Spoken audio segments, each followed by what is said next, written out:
Hi hello ನಮಸ್ಕಾರ. ಇದು ಸ್ಪರ್ಧಾ ಕರ್ನಾಡು ಯೂಟ್ಯೂಬ್ ಚಾನಲ್. ಸ್ನೇಹಿತರೆ, ಇದು ಜನವರಿ 15, 2025 ಪ್ರಚಲಿತ ಘಟನೆಗಳು. ಬನ್ನಿ ಸ್ನೇಹಿತರೆ, ಮೊದಲನೇ ಪ್ರಶ್ನೆ ನೋಡೋಣ. ಮೊದಲನೆಯ ಪ್ರಶ್ನೆ, ಇತ್ತೀಚೆಗೆ ಯಾವ ರಾಜ್ಯ ಸರ್ಕಾರ ಸ್ವಾಮಿ ವಿವೇಕಾನಂದ ಯುವ ಶಕ್ತಿ ಮಿಷನ್ ಅನ್ನು ಪ್ರಾರಂಭಿಸಿದೆ?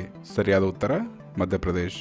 ಮುಂದಿನ ಪ್ರಶ್ನೆ, ಕ್ರಿಸಿಲ್ ಅಂದರೆ credit rating information services of India limited ಗುಪ್ತಚರ ವರದಿಯ ಪ್ರಕಾರ 2025 ಹಣಕಾಸು ವರ್ಷದಲ್ಲಿ ಭಾರತದ ಜಿಡಿಪಿ ಬೆಳವಣಿಗೆಯ ದರವು ಶೇಕಡ ಎಷ್ಟು ಎಂದು ಅಂದಾಜಿಸಲಾಗಿದೆ? ಸರಿಯಾದ ಉತ್ತರ ಶೇಕಡ 6.7. ಮುಂದಿನ ಪ್ರಶ್ನೆ, ಇತ್ತೀಚೆಗೆ ಭಾರತ ನಿವ್ವಳ ನೇರ ತೆರಿಗೆ ಸಂಗ್ರಹವು ಪ್ರಸ್ತುತ ಹಣಕಾಸು ವರ್ಷದಲ್ಲಿ ಎಷ್ಟು ಕೋಟಿ ರೂಪಾಯಿಗಳಿಗೆ ಶೇಕಡ 16ರಷ್ಟು ಹೆಚ್ಚಾಗಲಿದೆ? ಸರಿಯಾದ ಉತ್ತರ 16,90,000 ಕೋಟಿಗಳು.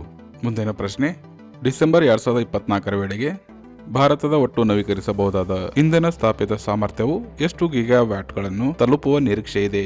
ಸರಿಯಾದ ಉತ್ತರ 209.44 ಗಿಗಾವ್ಯಾಟ್. ಮುಂದಿನ ಪ್ರಶ್ನೆ, ಡಿಸೆಂಬರ್ 2024 ವೇಳೆಗೆ ಭಾರತದ ಒಟ್ಟು ನವೀಕರಿಸಬಹುದಾದ ಇಂಧನ ಸ್ಥಾಪಿತ ಸಾಮರ್ಥ್ಯವು ಎಷ್ಟು ಗಿಗಾವ್ಯಾಟ್ಗಳನ್ನು ಮೀರುವ ನಿರೀಕ್ಷೆ ಇದೆ? ಸರಿಯಾದ ಉತ್ತರ 209 ಗಿಗಾವ್ಯಾಟ್. ಸ್ನೇಹಿತರೆ, ಬನ್ನಿ ಮುಂದಿನ ಪ್ರಶ್ನೆಯತ್ತ ಸಾಗೋಣ. ಮುಂದಿನ ಪ್ರಶ್ನೆ, ರಾಷ್ಟ್ರೀಯ ಯುವ ದಿನವನ್ನು ಯಾವ ಮಹಾನ್ ವ್ಯಕ್ತಿಯ ಜನ್ಮ ವಾರ್ಷಿಕೋತ್ಸವ ಎಂದು ಆಚರಿಸಲಾಗುತ್ತದೆ? ಸರಿಯಾದ ಉತ್ತರ ಸ್ವಾಮಿ ವಿವೇಕಾನಂದ. ಮುಂದಿನ ಪ್ರಶ್ನೆ, ಇತ್ತೀಚೆಗೆ ಯಾವ ರಾಜ್ಯದಲ್ಲಿ ಎಲ್ಲಾ ವೈದ್ಯಕೀಯ ಸಂಸ್ಥೆಗಳಲ್ಲಿ ರಿಂಗರ್ ಲ್ಯಾಕ್ಟರ್ ದ್ರಾವಣವನ್ನು ನಿಷೇಧಿಸಲಾಗಿದೆ? ಸರಿಯಾದ ಉತ್ತರ ಪಶ್ಚಿಮ ಬಂಗಾಳ. ಮುಂದಿನ ಪ್ರಶ್ನೆ, ಇತ್ತೀಚೆಗೆ ಯಾವ ರಾಜ್ಯದಲ್ಲಿ ಆಯುಷ್ಮಾನ್ ಭಾರತ್ ಪ್ರಧಾನಮಂತ್ರಿ ಜನ ಆರೋಗ್ಯ ಯೋಜನೆಯನ್ನು ಜಾರಿಗೆ ತಂದ 34ನೇ ರಾಜ್ಯವಾಗಿದೆ? ಸರಿಯಾದ ಉತ್ತರ ಒಡಿಶಾ. ಮುಂದಿನ ಪ್ರಶ್ನೆ, ಇತ್ತೀಚೆಗೆ ಭಾರತೀಯ ಹವಾಮಾನ ಇಲಾಖೆಯ ಎಷ್ಟನೇ ಸಂಸ್ಥಾಪನಾ ದಿನದಂದು ಪ್ರಧಾನಿ ನರೇಂದ್ರ ಮೋದಿ ಅವರು ಮಿಷನ್ ಮೌಸಮ್ ಅನ್ನು ಉದ್ಘಾಟಿಸಿದ್ದಾರೆ? ಸರಿಯಾದ ಉತ್ತರ 150. ಮುಂದಿನ ಪ್ರಶ್ನೆ, ಅಂತಾರಾಷ್ಟ್ರೀಯ ಗಾಳಿಪಟ ಉತ್ಸವ 2025 ಇತ್ತೀಚೆಗೆ ಎಲ್ಲಿ ಪ್ರಾರಂಭವಾಯಿತು? ಸರಿಯಾದ ಉತ್ತರ ಅಹಮದಾಬಾದ್. ಸ್ನೇಹಿತರೆ, ಬನ್ನಿ ಮುಂದಿನ ಪ್ರಶ್ನೆ ನೋಡೋಣ.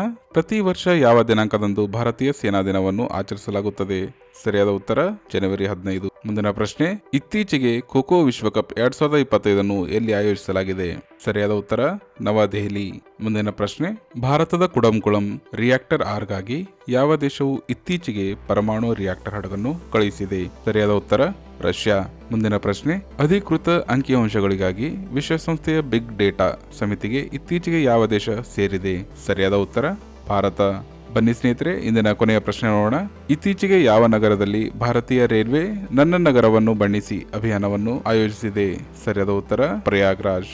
ಸ್ನೇಹಿತರೆ, ಇದು ಜನವರಿ 15, 2025 ಪ್ರಚಲಿತ ಘಟನೆಗಳು. ಈ ವಿಡಿಯೋ ಇಷ್ಟವಾದಲ್ಲಿ ಎಲ್ಲ ನಿಮ್ಮ ಸ್ನೇಹಿತರ ಗ್ರೂಪ್ಗಳಲ್ಲಿ ಶೇರ್ ಮಾಡಿ ಹಾಗೂ ಇದೇ ತರಹದ ಪ್ರಚಲಿತ ಘಟನೆಗಳಿಗಾಗಿ ತಪ್ಪದೇ ನಮ್ಮ ಯೂಟ್ಯೂಬ್ ಚಾನೆಲ್ಗೆ ಸಬ್ಸ್ಕ್ರೈಬ್ ಮಾಡಿ. ಧನ್ಯವಾದಗಳು.